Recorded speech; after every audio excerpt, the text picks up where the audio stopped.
मेरे YouTube channel में आपका स्वागत है। आज मैं हिंदी के रिपीटेड जो 100 क्वेश्चंस हैं वो उसी को बता रहे हैं। ये सारे एग्जाम में रिपीट करके किसी न किसी तरह से हमेशा पूछे जाते हैं। तो पहला जो हमारा सवाल है ये हम इसको देख रहे हैं। तो पहला सवाल है, निम्नलिखित में से कौन सा भारतीय परिवार की भाषा नहीं है? तो आंसर मराठी होगा। ब्रज भाषा कहाँ बोली जाती है? तो मथुरा वृंदावन में। हिंदी भाषा की उत्पत्ति कहाँ से है? वैदिक संस्कृत से। और इसके बाद रासो शब्द की उत्पत्ति रसायन से किसने मानी है? स्वयंभू ने।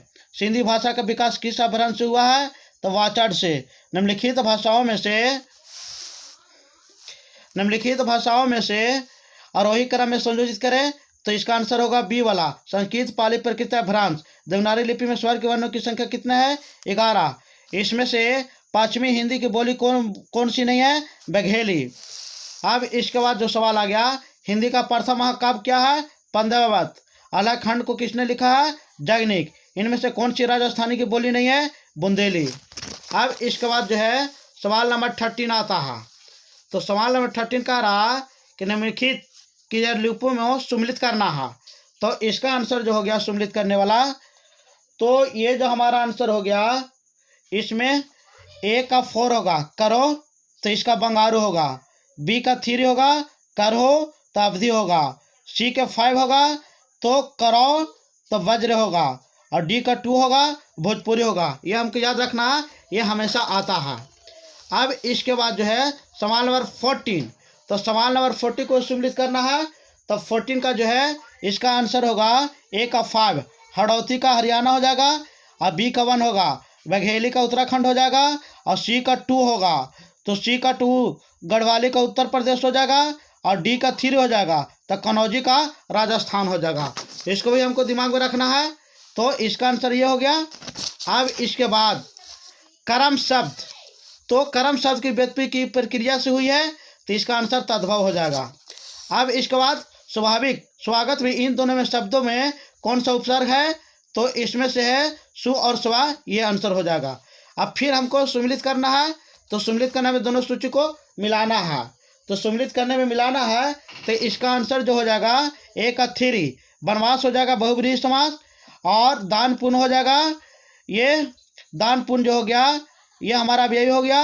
और त्रिनेत्र जो हो गया, ये त्रिनेत्र जो हो गया, ये हमारा त्रिनेत्र जो हो गया ये द्विगु समास हो जाएगा।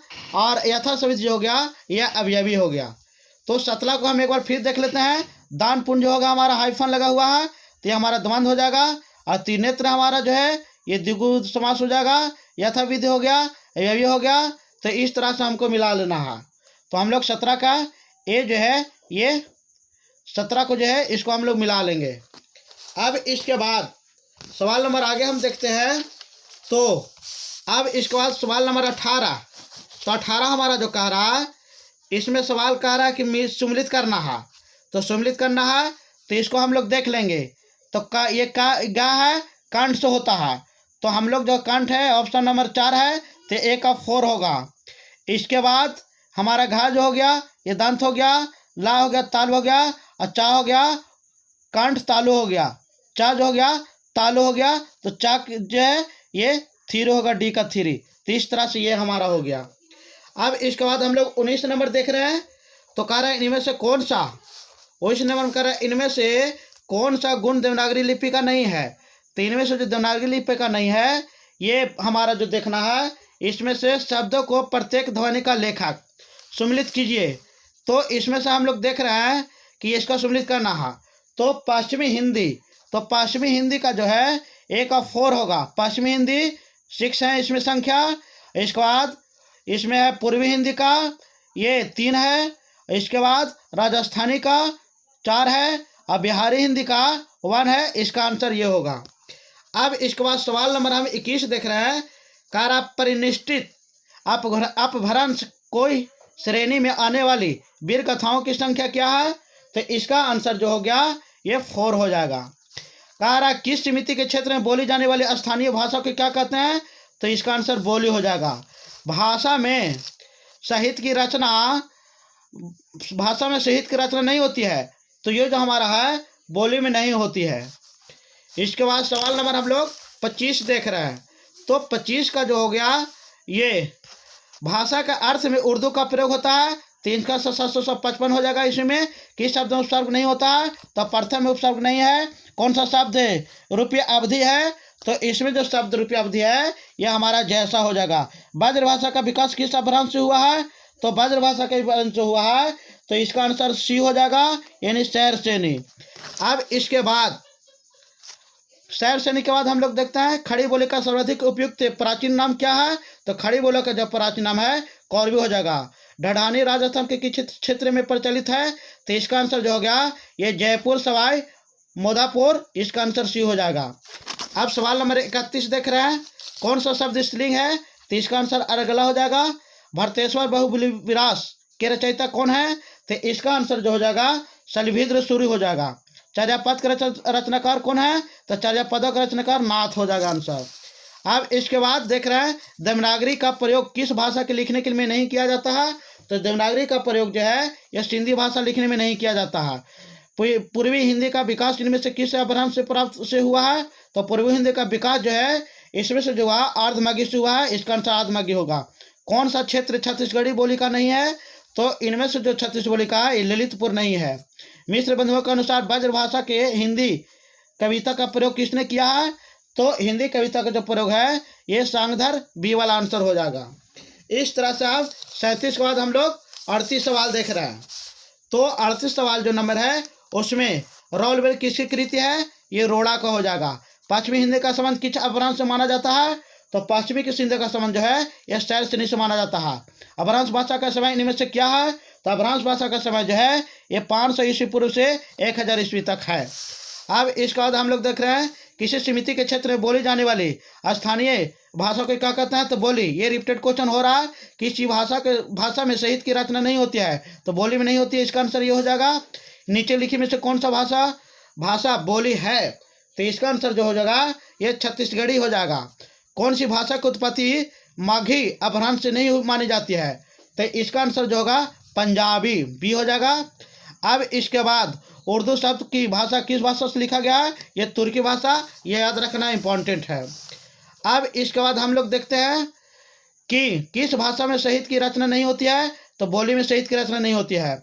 वर्धा का राष्ट्रीय प्रचार समिति की ओर से देवनागरी लिपि में जो सुधार हुआ वह किस नाम से जाना जाता है? तो देवनागरी लिपि में जो सुधार हुआ है वह हमारा स्वर खड़ी से नाम से जाना जाता है। इसके बाद हम लोग देखेंगे ये सवाल नंबर आगे 48। पूर्वी हिंदी का विकास इनमें से किस अपभ्रंश से हुआ है? तो पूर्वी हिंदी का विकास जो है ये अर्धमागी से हुआ है। संदेश राशक के रचयिता का नाम क्या है? तो संदेश राशक के रचयिता का नाम अब्दुल रहमान है। ये क्वेश्चन बहुत इंपॉर्टेंट है, परीक्षा में याद रखना होगा। अब सवाल नंबर हम लोग 50 देख रहे हैं। इंदौर, उज्जैन, देवास में बोली जाने वाली उनका नाम क्या है? तो इंदौर और उज्जैन देवास में जो बोली जाती है उसका नाम जो है ये मालवी है। सी आंसर हो जाएगा। देवनागरी लिपि में स्वर की ध्वनि की संख्या कितनी है? 11। पाउम चर्यो के रचनाकार कौन है? तो पाउम चर्य के रचनाकार जो है ये हमारा ये देवसेन होगा। अब इसके बाद हम लोग देख रहे हैं ब्रज भाषा 52 का आंसर जो है ये हमारा स्वयंभू हो जाएगा। पाउनचर्य का रचनाकार कौन है? स्वयंभू। ये हमको दिमाग में रखना है। ब्रज भाषा का विषय किस अपभ्रंश से हुआ है? तो ब्रज भाषा का विषय है ये शैर श्रेणी से हुआ है। खड़ी बोली का सर्वाधिक उपयुक्त नाम क्या है? तो खड़ी बोली को हम लोग कौरवी के नाम से जाने जाते हैं। इसके बाद सवाल नंबर कौरवी का अन्य नाम क्या है? तो कौरवी का नाम जो है ये खड़ी बोली है। ये बहुत बार रिपीटेड क्वेश्चन हुआ। 8वीं अनुसूची में भाषाओं की संख्या कितनी है? तो 8वीं अनुसूची में भाषाओं की संख्या 18 है। इसके बाद अपभ्रंश काव्य का सुप्रसिद्ध छंद कौन सा है? तो अपभ्रंश काव्य का सुप्रसिद्ध छंद है ये कड़वक है। ये याद रखना है। अपभ्रंश भाषा का विकास किस भाषा में हुआ है? तो अपभ्रंश भाषा का विकास जो हुआ है वो हमारा प्राकृतिक से हुआ है। प्राकृत अपभ्रंश भाषा के प्रश्न के कवि माने जाते हैं। इसका आंसर जो होगा इसका आंसर स्वयंभू होगा। ये याद हमेशा रखना है। पाहुड़ दोहा के रचयिता कौन है? तो पाहुड़ दोहा का रचयिता जो है रामसी है। ये इसको हमको याद रखना है। खड़ी बोली हिंदी का विकास किस भाषा से हुआ है? तो खड़ी बोली हिंदी का विकास जो है ये हमारा जो है अपभ्रंश से हुआ है। ये अपभ्रंश इसमें हमको याद रखना है। हड़ौती राजस्थान किस क्षेत्र से प्रसिद्ध है? तो हड़ौती राजस्थान जो है कोटा बूंदी से प्रसिद्ध है। इस तरह से ये हमारा सवाल 62 क्वेश्चन हो गया। ये रिपीटेड सवाल है, 100% हमेशा आते रहते हैं, इसे याद रखना है। Thank you.